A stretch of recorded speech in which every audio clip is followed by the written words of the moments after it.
Welcome to 9+ news. కరీంనగర్లో జరిగిన PMJ jeweller భారీ దోపిడీ కేసు ఇప్పుడు తెలంగాణ రాష్ట్ర వ్యాప్తంగా హాట్ టాపిక్గా మారింది. పట్టపగలే కోట్ల రూపాయలు బంగారం దోచుకెళ్లిన డెకాయిట్ గ్యాంగ్ కోసం పోలీసులు వేట కొనసాగిస్తున్నప్పటికీ ఈ కేసు మరో కీలక ప్రశ్నను తెరపైకి తీసుకొచ్చింది.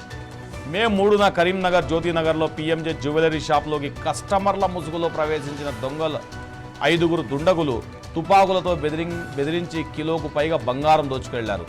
ఈ ఘటనలో 3 సిబ్బంది గాయపడడం తీవ్ర కలకలం రేపింది. అయితే దోపిడీకి ముందు నుండే ఈ గ్యాంగ్ పక్కా ప్లాన్తో కదిలిందని పోలీసులు గుర్తించారు.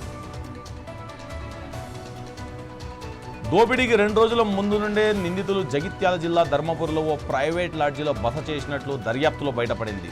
జార్ఖండ్కు చెందిన డూప్లికేట్ ఆధార్తో సౌరవ్ కుమార్ పేరుతో 2 గదులు తీసుకొని ఫోన్ నెంబర్లు కూడా ఇవ్వకుండా యూపీఐ చెల్లింపులు కూడా చేయకుండా జాగ్రత్తలు తీసుకున్నట్టు సమాచారం. ఇదే ఇప్పుడు లాడ్జీల భద్రతా వ్యవస్థపై పెద్ద చర్చకు దారితీస్తుంది. నిబంధనల ప్రకారం ప్రతి లాడ్జీలో గెస్ట్ రిజిస్టర్, సరైన ఐడి వెరిఫికేషన్, సీసీ కెమెరాలు తప్పనిసరి. కానీ వాస్తవంగా చాలా చోట్ల ఇవన్నీ కేవలం నామమాత్రంగానే అమలవుతున్నాయన్న ఆరోపణలు వినిపిస్తున్నాయి. ఇదే అవకాశం తీసుకుని నేరస్తులు తప్పుడు ఐడీలతో ఆశ్రయం పొందుతున్నారన్న అనుమానాలు బలపడుతున్నాయి.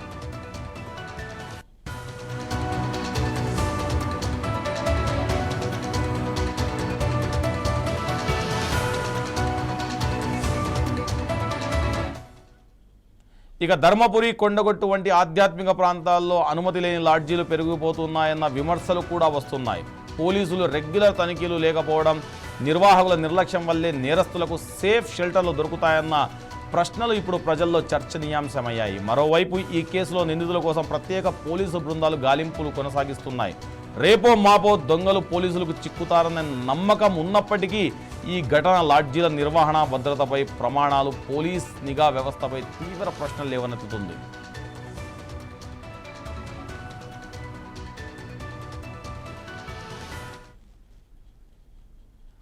ఈ ఘటనపై మన కరీంనగర్ రిపోర్టర్ సుధాకర్ మరిన్ని విషయాలు అడిగి తెలుసుకుందాం. సుధాకర్, చెప్పండి, ప్రస్తుతం ఈ పీఎంజే జ్యువెలర్ రాబరీ కేసు విషయం ఎంతవరకు వచ్చింది? కాలు జారడం నేరం కాదు, కారణాలు తెలుసుకోవడం ఘోరం అనే సామెతకు అద్దం పట్టినట్టు యొక్క కరీంనగర్ పీఎంజే సంబంధించిన దోపిడీ అద్దం పట్టినట్టు అవపడుతుంది. గత ఆదివారం నాడు జరిగిన దోపిడీ ఇంతవరకు కూడా వారి దుండగుల గురించి ఆచూకీ కూడా తెలియని పరిస్థితి నెలకొంది. ఎందుకంటే గత కొద్ది రోజులను చూస్తే ఈ యొక్క దోపిడీ మూత జగిత్యాల ఫస్ట్ షెల్టర్ తీసుకొని జగిత్యాల నుంచి ధర్మపురికి వచ్చేలో లాడ్జ్ ఉంటూ వాళ్ళు అక్కడ నుంచి నేరుగా ఈ యొక్క కరీంనగర్ జ్యోతినగర్ అయితే ఏదైతే ఉందో అక్కడ పీఎంజే జ్యువెలర్ చుట్టుపక్కల కూడా కొన్ని రోజుల నుంచి నిఘా వేసి ఆ నిఘా ప్రకారంగానే వాళ్ళు ఒక పగటిపంది ప్లాన్ ప్రకారమే ఈ యొక్క దొంగతనాలు పాల్గొన్నట్టు తెలుస్తుంది. కేవలం 5 తుపాకులతో వచ్చి కోట్ల విలువ చేసే బంగారు ఆభరణాలు ఎత్తుకెళ్లారు. 2-3 నెలలుగా కరీంనగర్ ఉమ్మడి జిల్లా చుట్టూ దోపిడీ మూట పక్కగా రెక్కి నిర్వహించినట్టు దర్జాగా దోచుకొని వెళ్లవలసింది ఉందని చెప్పి కరీంనగర్ చౌరస్తాలో ఉన్న పీఎంజే జ్యువెలర్స్ షోరూమ్ ను చొరబడి దోసుకెళ్లినట్టు తెలుస్తుంది. అన్ని వర్గాలు ఆశ్చర్యానికి గురి చేసినట్టు చెప్పవచ్చు. దోపిడీ మూటలు పట్టుకునేందుకు కరీంనగర్, సిద్దిపేట, జగిత్యాల, పెద్దపల్లి, హైదరాబాద్ నగరాలు చెందిన వివిధ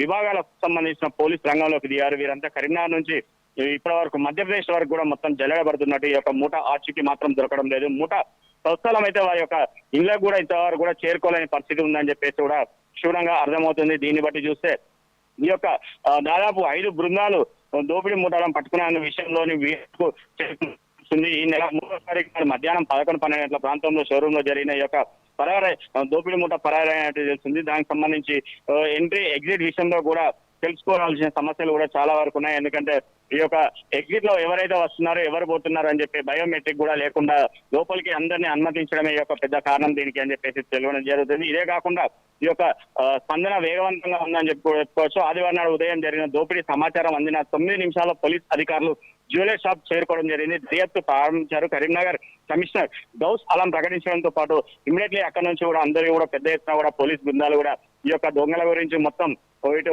కరీంనగర్ నుంచి మొదలు పెడితే బీహార్, మహారాష్ట్ర, దాంతో పాటు మధ్యప్రదేశ్, ఉత్తరప్రదేశ్, ఈ యొక్క రాజస్థాన్ తదితర ప్రాంతాలకు కూడా మొత్తం పెద్ద ఎత్తున బృందాలు వెళ్లి వారిని పట్టుకోవడానికి కూడా ప్రయత్నాలు కొనసాగిస్తున్నారు.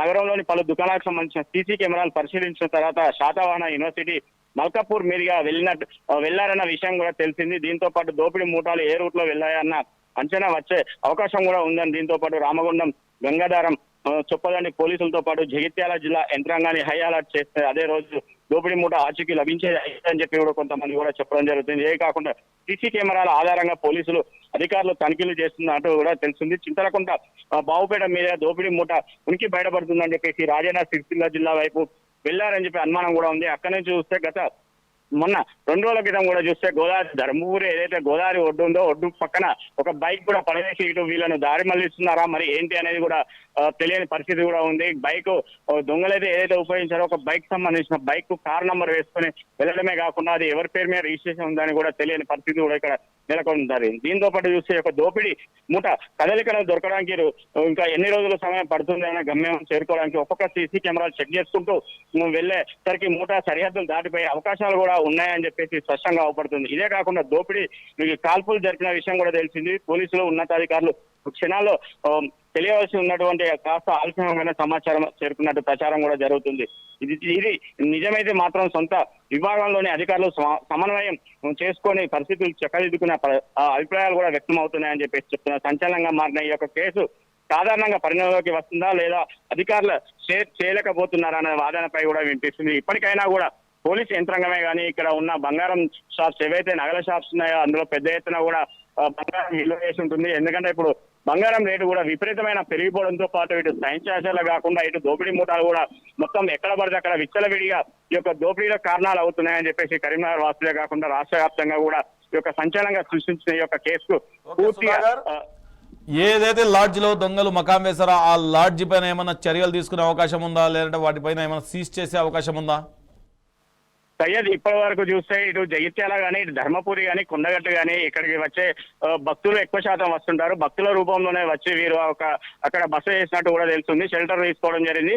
ఈ షెల్టర్ తీసుకున్న ముందు ఎవరైతే ఏ లాడ్జులైనా కూడా ప్రతి ఒక్క అధికారులు కానీ ప్రతి ఒక్కరు ఎవరైనా కూడా వారికి సంబంధించిన పూర్తి స్థాయి డాటా తీసుకున్న తర్వాతనే అక్కడ రూమ్ ఇవ్వాల్సి వస్తుంది. కానీ ఇక్కడ చూస్తే ధర్మపురి కానీ జగిత్యాలకు సంబంధించిన ఈ యొక్క దోపిడీ మూట ఎక్కడైతే షెల్టర్ తీసుకున్నారో వారు బస చేసిన కాడ కూడా వారి పూర్తి స్థాయి ఆధారాలు కూడా ఏం లేకపోవడమే కాకుండా వారి యొక్క ఫోన్ నంబర్ కూడా లాస్ట్ ఫోన్ నంబర్ కూడా తీసుకోకపోవడమే ఇది ఒక పెద్ద చర్చనీయంగా జరుగుతుంది. ఎందుకంటే ప్రతి ఒక్కరు ఎక్కడికి వెళ్ళినా కూడా వారి యొక్క ఆధార్ కార్డా లేదంటే ఫోన్ నంబరా వారి యొక్క పూర్తి స్థాయి డీటెయిల్స్ ఏదో ఒకటి ఎవిడెన్స్ పెట్టవలసి వస్తుంది. ఈ యొక్క ఎవిడెన్స్ పెట్టకపోవడమే ఇలాంటి వాటికి దారి తీస్తుందని చెప్పడం జరుగుతుంది. ఇదే కాకుండా ఈ యొక్క జగిత్యాల అయితే జగిత్యాల కొండగట్టు ధర్మపురి ఇవి ఆత్మహత్య ప్రాంతాలు కాబట్టి ఇక్కడ మొత్తం చుట్టుపక్కల వచ్చే వారికి కూడా ఎవరైనా కూడా ప్రతి ఒక్కరికి సంబంధించిన పూర్తి స్థాయి డాటా తీసుకొని ఎడల వారిపైన తక్షణ చర్య తీసుకోబడుతుందని చెప్పేసి స్థానికంగా ఉన్న పోలీస్ కమిషనర్ ఆదేశాలు కూడా జారీ చేయడం జరిగింది. గతంలో జరిగిందని ఇంకోసారి అయినా కూడా పునరుద్ధరణ కాకుండా చూడాలని చెప్పడం జరుగుతుంది. Syed okay, thank you Sudhakar.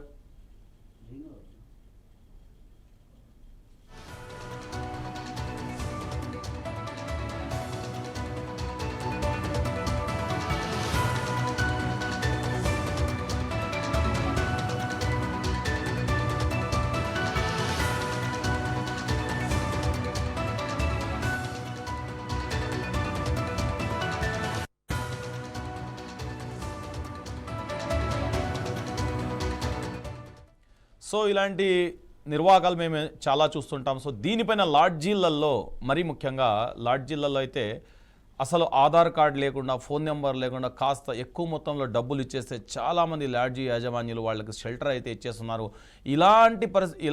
ఇలాంటి కార్యక్రమాలు చేయడం వల్ల రేపొద్దున ఉగ్రవాదులు వచ్చినా కానీ అక్కడ మరింత నష్టం చేకూరే అవకాశం ఉంది. సో పోలీస్ వ్యవస్థ ఖచ్చితంగా లాడ్జీలపైన అయితే ఒక కన్నేసి ఉంచాలి. మరియు ఎక్కడైతే బస్ స్టాండ్లో ఉండే షెల్టర్లపైన కన్నేసి ఉంచాలని 9+ యాజమాన్యం నుండి మేమైతే కోరుతున్నాం. సో చూస్తూనే ఉండండి ఇలాంటి బ్రేకింగ్ న్యూస్ కోసం 9+ న్యూస్.